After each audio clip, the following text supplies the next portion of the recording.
책이 있는데 거기에 보면은 우리 그 당시에 우리 조상들이 조선 사람들이 어떠한 사람인지를 기록해 놓고 있습니다.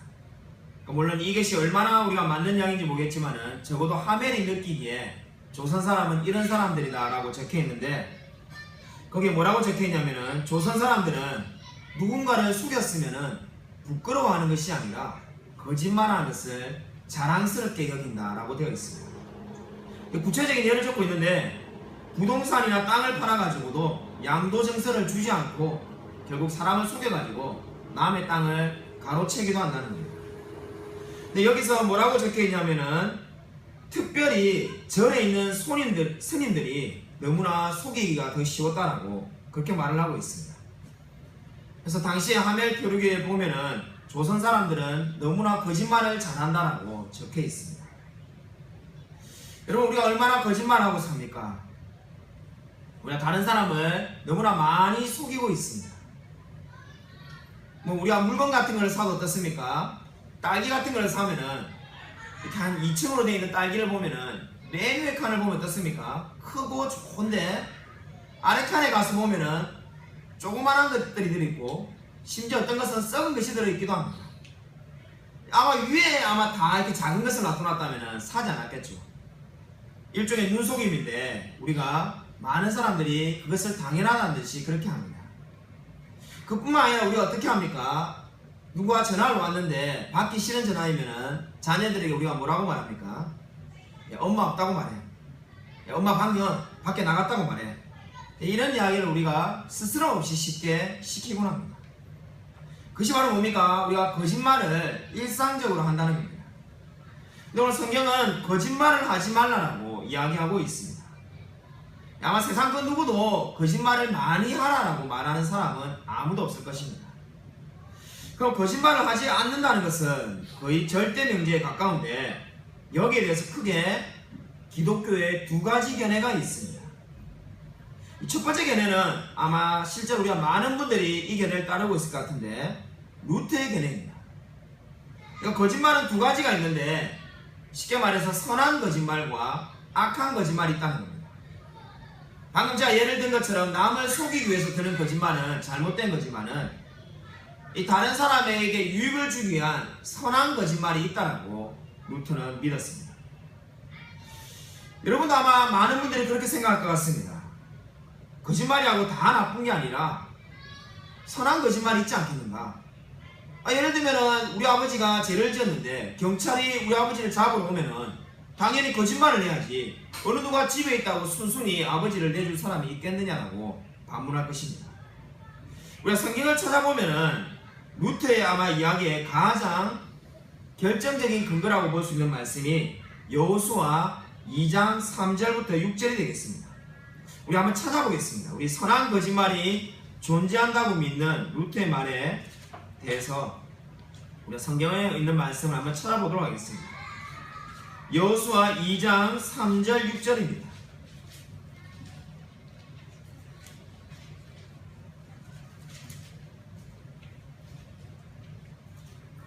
구약성경 여호수아 2장 3절부터 6절을 찾아서 우리가 서로 교도하도록 하겠습니다. 제가 먼저 읽겠습니다. 2장 3절부터 6절입니다. 여리고 왕이 라합에게 사람을 보내어 이르되 내가 내게로 와서 내 집에 들어간 그 사람들을 끌어내라. 그들은 이 온 땅을 정탐하러 왔느니라. 그 여인이 그 두 사람을 이미 숨긴지라. 이르되 과연 그 사람들이 내게 왔었으나 그들이 어디에서 왔는지 나는 알지 못하였고 그 사람들이 어두워 성문을 닫을 때쯤 되어 나갔으니 어디로 갔는지 내가 알지 못하나 급히 따라가라. 그리하면 그들을 따라잡으리라 하였으나 그가 이미 그들을 이끌고 지붕에 올라가서 그 지붕에 버려놓은 상대에 숨겼더라. 아멘. 아마 우리 선한 거짓말에 대한 성경에 여러 예가 있는데 아마 대표적인 예가 이 예가 될 것 같습니다. 우리 아마 많은 분들이 이 말을 잘 알고 있죠. 이 상황이 어떤 상황입니까? 지금 이스라엘이 가나안을 정복하러 들어갔는데 가나안 땅에 이미 살고 있는 거주민이 있습니다. 근데 여러 가지 이제 이렇게 정보를 알려고 들어갔는데 사람들이 잡으러 오니까 라합이 어떻게 한 겁니까? 그 정탐꾼을 숨겨주고 거짓말을 했습니다. 만약에 진실을 말했으면 어떤 생각이 듭니까? 아마 정탐꾼들이 다 죽게 되었겠죠.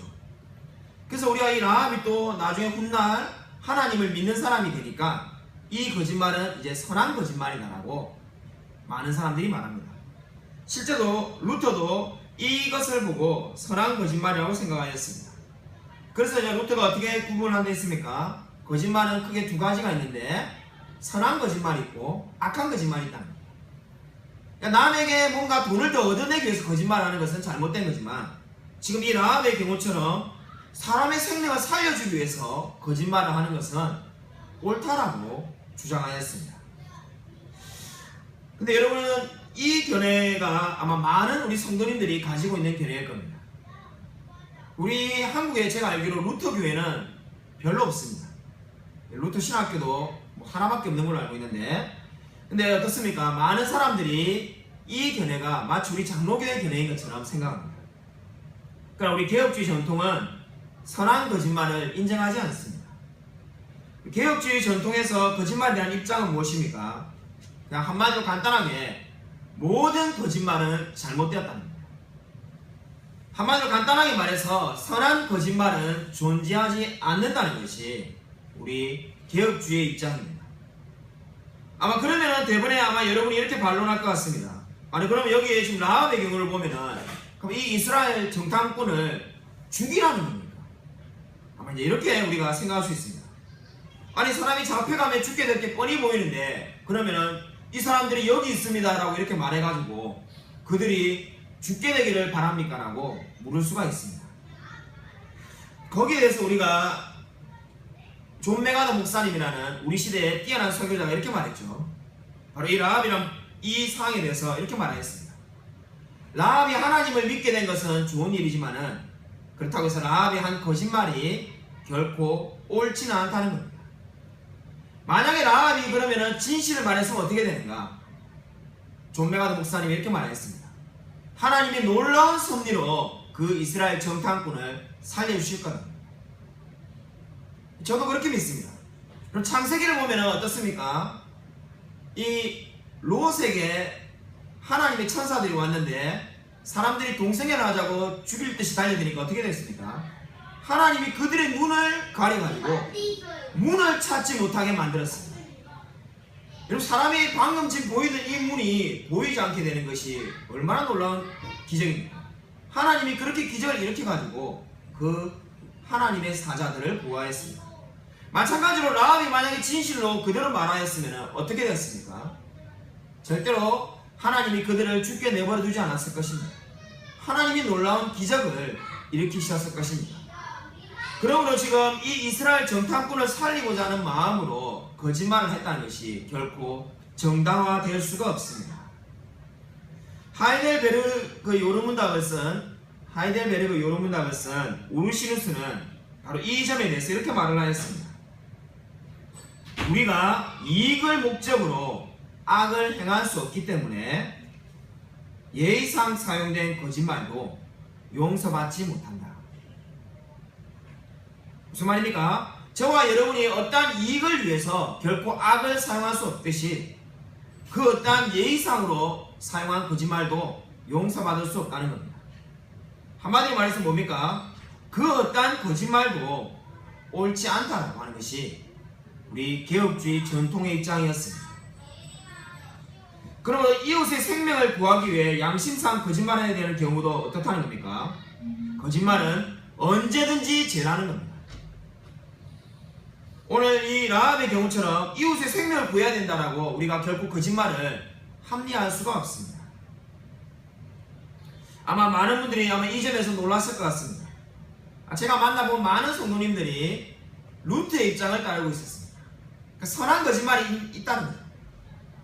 그렇게 생각하는데 그것은 루트의 입장이고 저와 여러분이 속해 있는 우리 장로교의 입장이 아닙니다.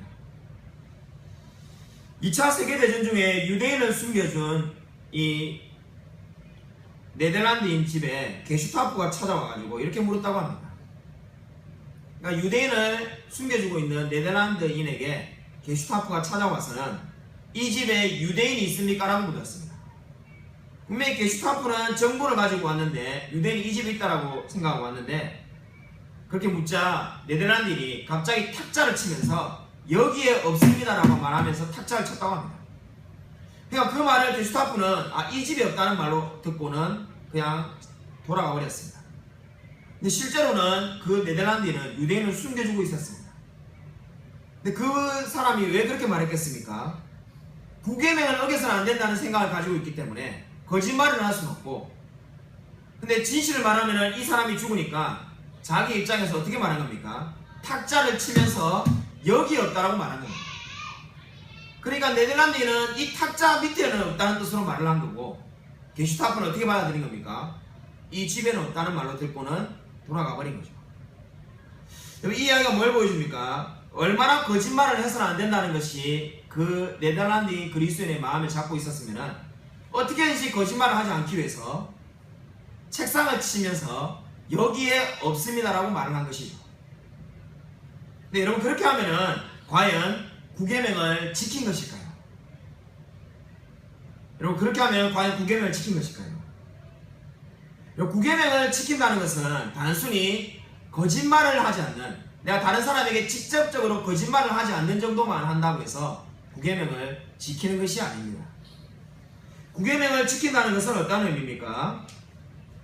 우리 존 딕이라는 분이 이런 말을 하였습니다.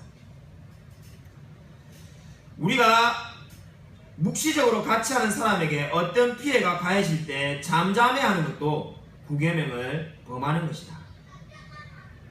무슨 말입니까? 우리가 다른 사람에게 어떤 피해가 가는 것을 뻔히 알면서도 나는 아무 말 하지 않고 있어야지 이렇게 생각하고 있으면 그것이 구계명을 어기는 거랍니다.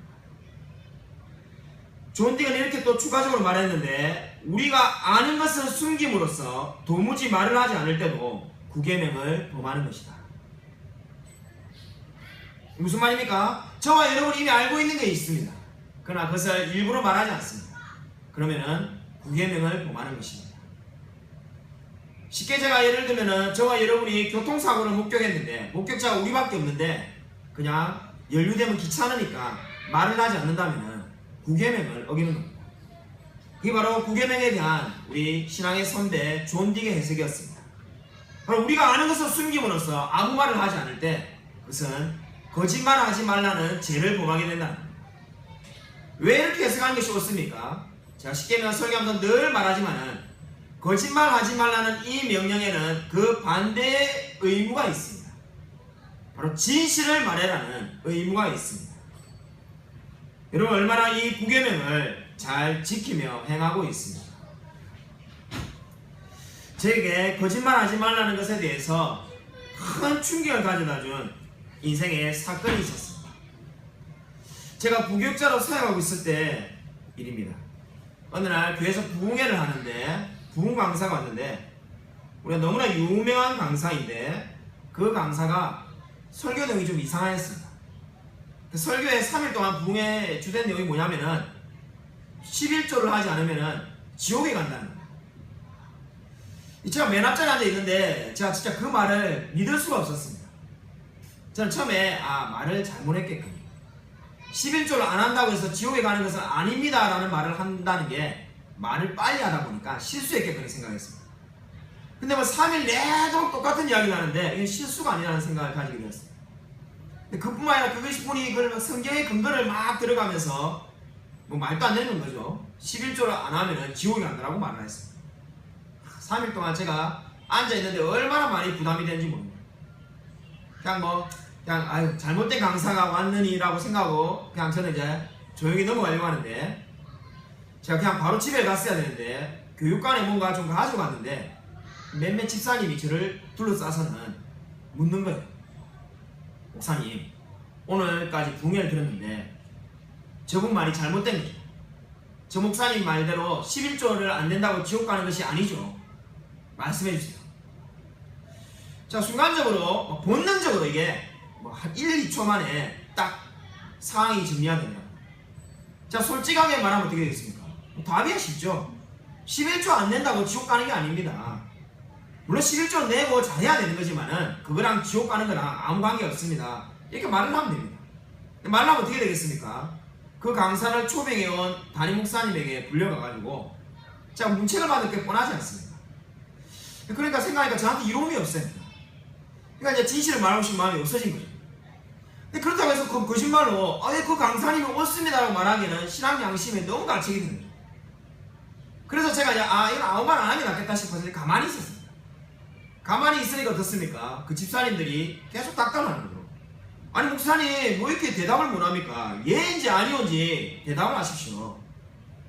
자 가만히 곰곰이 생각해보니까 예라고 말해도 내한테 이로운 게 없고 아니오라고 말하면은 그건 뭐 죄를 짓는 거니까 당신들이 얼마든지 떠들어봐라. 나는 절대로 말 안 하겠다는 마음으로 가만히 있었습니다. 가만히 있자니 그 중에 한 분이 이렇게 말했습니다. 아니 평소에 목사님 젊고 소신있게 늘 말하시더만은 갑자기 오늘 왜 이렇게 말이 안 하시냐 이렇게 말을 합니다. 제가 그래도 꿋꿋하게 가만히 있었습니다. 하도 계속 이야기를 하니까 이제 말을 하지 않고는 이 자리를 피할 수 없다 싶어서 제가 말을 뭐라고 했는지 아십니까? 제가 웬만한 정치가 정말로 뺨칠만한 대답을 했습니다. 집사님의 마음에 그 대답이 있습니다. 집사님이 그 대답을 아십니다. 이렇게 말하고 제가 그 자리를 피했습니다.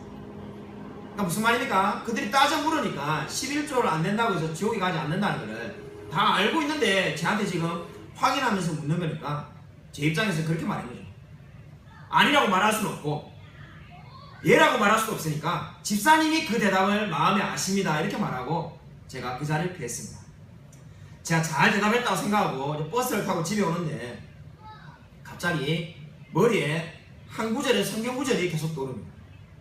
제가 당시에 산상수훈을 설교를 하고 있었는데 산상수훈의 한 구절이 머리 위에를 계속 맴도는 겁니다. 여러분 그 구절이 뭔지 아시겠습니까? 한번 찾아보겠습니다. 마태복음 5장 37절입니다.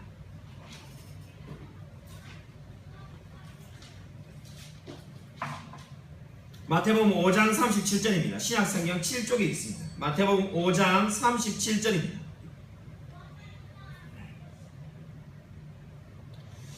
마태복음 5장 37절 다 찾으시라고 같이 한 목소리 읽겠습니다. 시작. 오직 너희 말은 옳다 옳다 아니라 아니라라. 이에서 지나는 것은 악으로부터 나느니라. 머리 위에 계속 성경구절 이 구절이 떠오르는 거예요. 안 그래도 지금 진실을 말하지 않아가지고 찝찝한 마음이 왜 없었겠어?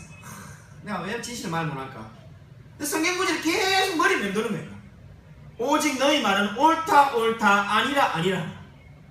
예전 한글판을 보면 어떻게 되어 있습니까? 예는 예라고 하고 아니오는 아니오라고 하고. 그 말이 막 계속 떠오르는 거예요. 그게 마음이 너무 괴로운 거예요. 자려고 집에서 누웠는데 예는 예라고 하고 아니오는 아니오라고 하고 계속 떠오르는 거예요. 참 견딜 수가 없어요. 하나님이 나를 책망하시는구나. 그냥 이렇게 지나가면 좋을 건데 내가 괴로운데 그 말씀이 계속 떠오르는 거예요.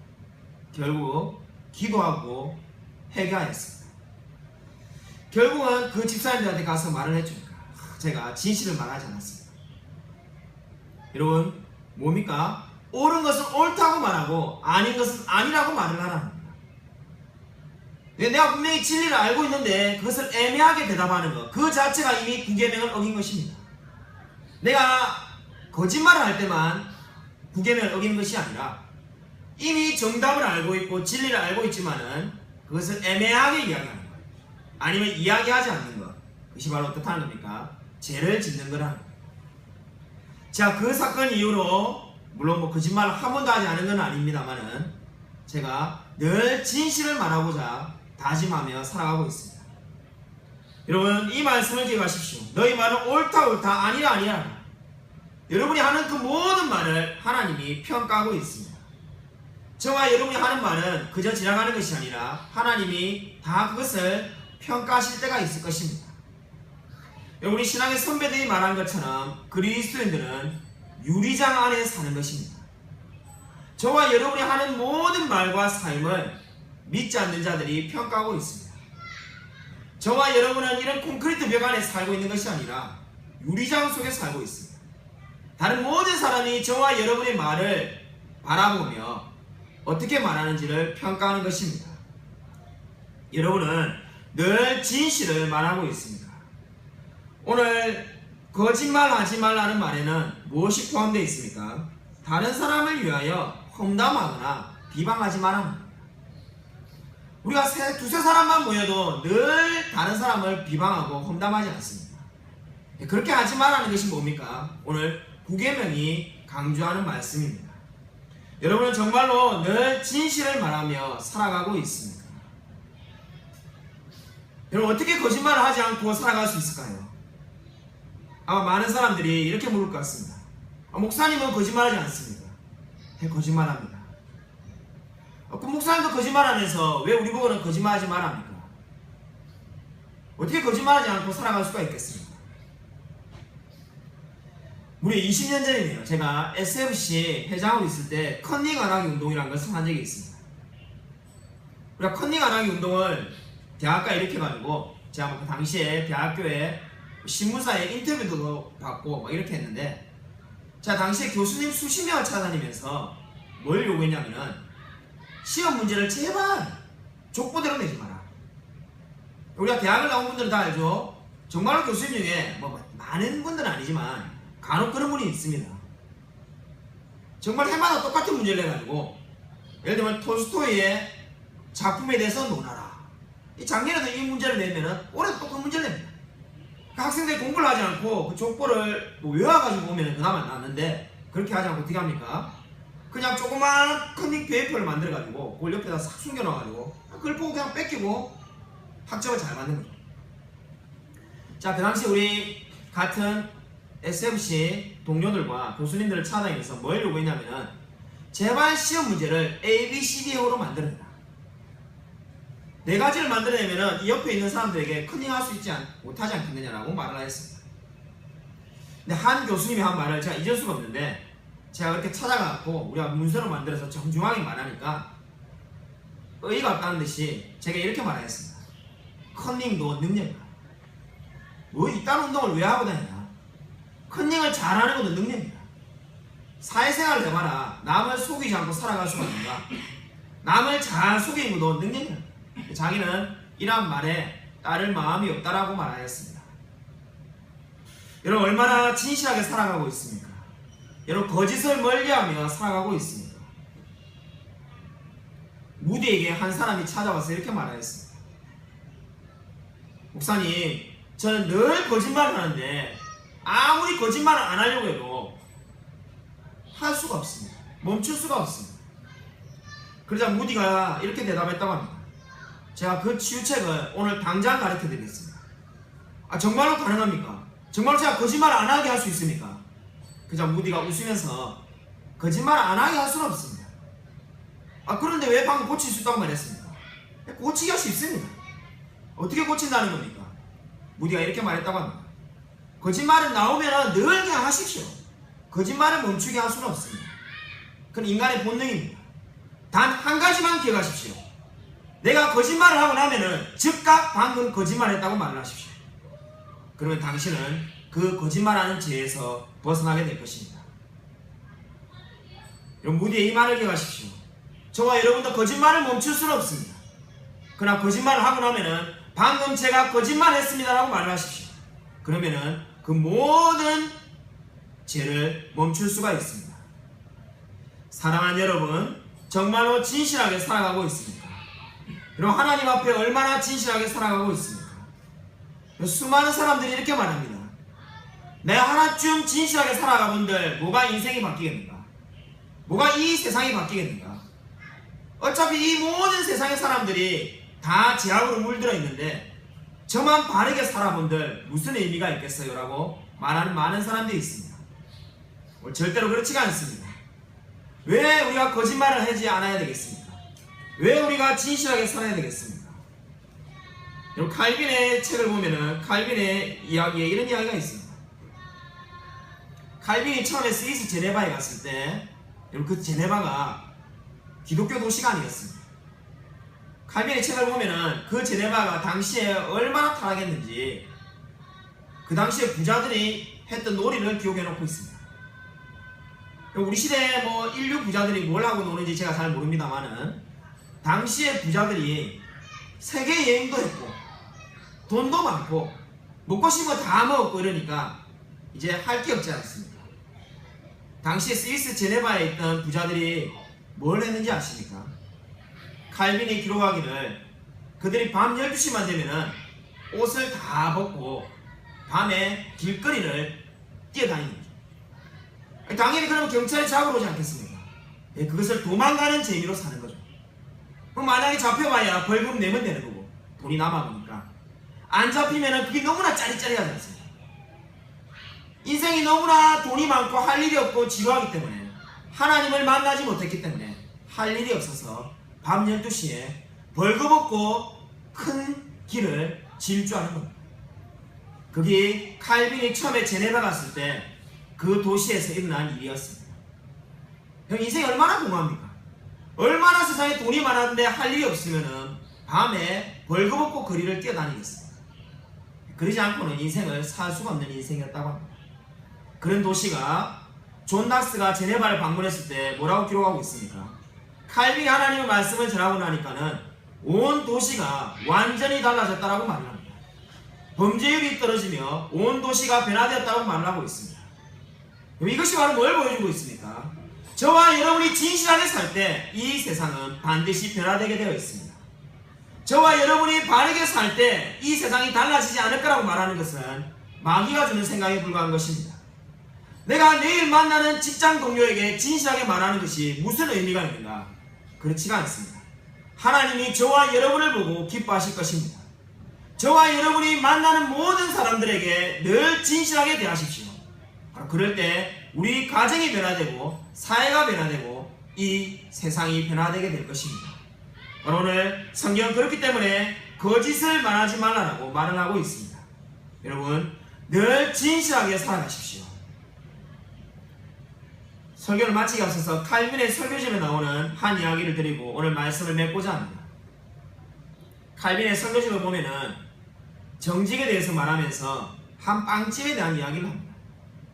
그 빵집 주인이 유럽에 조그마한 빵집을 하고 있는데 오는 사람들에게 늘 이렇게 말했다고 합니다. 우리 빵집이 우리 동네에서 최고의 빵집입니다. 사람들이 한번 늘 그냥 마케팅용으로 그렇게 말하려니 이렇게 해갖고 넘어가다가 어느 한 사람이 이제 따져묻기 시작합니다. 아니 이 가게가 이 동네에서 제일 큰 것도 아니고 제일 빵값이 싼 것도 아니고 도대체 왜 그런데 최고의 빵집이라고 늘 선전하는 겁니까? 그러자 그 주인이 이렇게 말했다고 합니다. 저는 재료를 속이지도 않고 늘 진실하게 빵을 만들기 때문에 우리가 최고의 빵집이라고 자부합니다. 우리가 다른 사람들보다 더 큰 빵집을 하지는 못하지만은 늘 진실하게 하나님 앞에서 이 빵을 만들고 있습니다. 이 이야기가 뭘 보여줍니까? 여러분 늘 진실하게 살아가고 있습니까? 우리가 하나님 앞에서 내가 만드는 모든 물건들과 내가 파는 모든 물건들 그리고 내가 가르치는 모든 학생들 앞에서 늘 진실하게 나아가고 있습니까? 여러분 정말로 우리가 하나님 앞에 한 점 부끄러움이 없이 늘 코람데오의 마음을 가지고 살아가고 있습니까? 아무쪼록 우리가 늘 하나님 앞에서 진실만을 말하며 오직 하나님 앞에서 정직하게 살아가는 저와 우리 모든 성도님이 되시기를 주님의 이름으로 간절히 축원드립니다.